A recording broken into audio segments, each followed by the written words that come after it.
আসসালামু আলাইকুম। যোগ্য নেতৃত্বের কারণে একটা দেশ কতটা নিরাপদ থাকতে পারে এটাই হচ্ছে তার অনন্য প্রমাণ। এটা হচ্ছে বুড়িগঙ্গার পার। এই বুড়িগঙ্গা পারকে বা বুড়িগঙ্গা নদীকে ভাঙন রোধ করতে এই যে লেকটা দেখছেন, এই লেকটাকে বাঁধ দেওয়া হলো এবং বাঁধের পাশে এই যে এটা হচ্ছে আপনার কাঁঠাল গাছ, পেয়ারা গাছ, বিভিন্ন ফলের গাছ লাগানো হলো।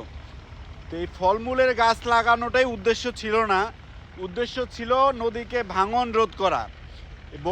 নদীকে ভাঙন রোধ করতে এই যে সুন্দর লেক, এই লেক দিয়ে হচ্ছে বিকালবেলা মানুষ বা পথচারীরা হাঁটাচলা করেন এবং এই নদীর দৃশ্যকে উপভোগ করেন, এই প্রকৃতিকে উপভোগ করেন।